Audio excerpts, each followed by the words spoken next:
চলে গেলাম। আরে চলতে ছাতা। হ্যালো বন্ধুরা, তো দেখো আমি দুপুরবেলা করে সেজে গুজে খুব সুন্দর করে বাড়ির থেকে বেরিয়ে পড়েছি ছাতা নিয়ে। কারণ আমি সাইকেল নিয়ে যাচ্ছি। আর কোথায় যাচ্ছি বলো তো? আমি যাচ্ছি দিদির বাড়ি। তো চলো গিয়ে তারপরে তোমাদের সঙ্গে কথা হচ্ছে গরমের মধ্যে। তো রাস্তায় আর ভিডিও বানাইনি। জামা পরে কেন চাকরি ভেঙে দিচ্ছি আমি। টাকা দাও, নতুন ফোন কিনে দেবো। তুমি একটা হাই করো। হাই, কেমন আছো? ভালো আছি। তুমি জিজ্ঞেস করো কেমন আছো সবাই। তুমি কেমন আছো? তাহলে আজকে আমার জন্মদিন, আজকে আমার জন্মদিন।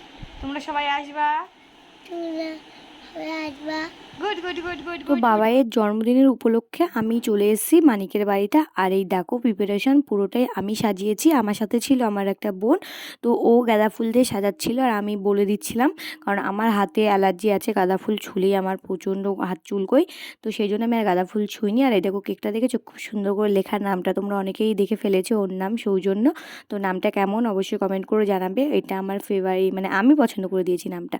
তো ভালো করে তোমাদেরকে দেখায় প্রিপারেশন, তখন তো সাজানোর ব্যস্ত ছিল। আর এই দেখো আমাদের মানিকও বসে পড়েছে, ও খাওয়ার জন্য ব্যস্ত, মানে কিছু তো খাবে না, নিয়ে ঘাটাঘুটি করবে, ওর জন্য উনি ব্যস্ত। তো সবাইকে ডাকাডাকি করা হচ্ছে, যেহেতু আশীর্বাদ করবে। আর 5 বছর না হলে তো ধান দুবলো দেওয়া হয় না। তো সেই জন্যই জাস্ট একটু বরণ করবে, মানে একটু আগুনের তাপ দেবে প্রদীপে। তো সেই জন্যই সবাইকে ডাকছে, 5-3 জন একটু আশীর্বাদ করবে যাতে বড় হয়, ভালো হয়। আর তো খুব দুষ্ট, একটু শান্ত হোক সেই জন্য। তো চলো ওর আশীর্বাদ পর্ব সারা হয়ে গেলেও খাবে, আর ও তো খেতে পারবে না, সব কিছু আমরা খেয়ে নেব। তো জেঠিমণি দিচ্ছে, খাইয়ে দিচ্ছে। দেখো ও খাচ্ছে দই, ওর একটু ঠান্ডা লেগেছে, জ্বর এসেছিলো। আর পুরো আইটেমটা কি সুন্দর করে সাজিয়েছি, কেমন লাগলো অবশ্যই জানাবে তোমরা কমেন্ট করে। তো চলো এবার ও খাওয়া দাওয়া করে নিই। এবার ওর আসলে এক বড় মা ওকে আশীর্বাদ করতে। তো ঘরের মধ্যে না একটুও জায়গা নেই। আর ওদের বাইরে যেহেতু প্লাস্টার এখন হয়েছে নর্মালভাবে, তো সেইভাবেও আর জায়গা নেই। তো দাদুই দিচ্ছে এবার। এ দেখো স্যালাডটা কী সুন্দর হয়েছে না, আমি সাজিয়েছি খুব সুন্দর করে, আমার খুব পছন্দ হয়েছে স্যালাডটা।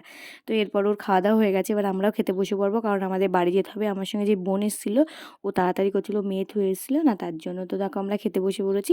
আর খাওয়া দাওয়া করে উঠে সঙ্গে সঙ্গে যাবো না, যেহেতু সাইকেল নিয়ে এসেছি না, প্রচণ্ড গরমে কষ্ট হবে। তো খাওয়া দাওয়া করার পরে এখানে একটা বাঁশের সাঁকো টাইপের করা আছে, যে ওখানেই বোনকে একটু ঘুরতে নিয়ে যাবো। জন্মদিন কি মানে যাই না বাবা, পয়সা নেই। ওরে পানা দেখ, যাস নি কিন্তু, তোর জন্য এমন করে চেঁচাতে হচ্ছে, লোকে ভাবে তোর চেঁচাতেই আইছে। যাস নে, দেখছিস কি বলবে এসবকে।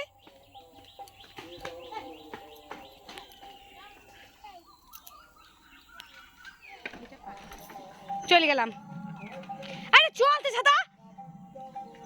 বুড়ি চল তোর, বুড়ি চল।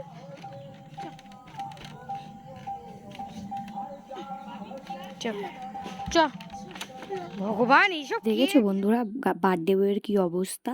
তো ওকে ফেলে থুই আমরা সাইকেল নিয়ে তাড়াতাড়ি করে চলে আসলাম এইদিকে রাস্তার পথে।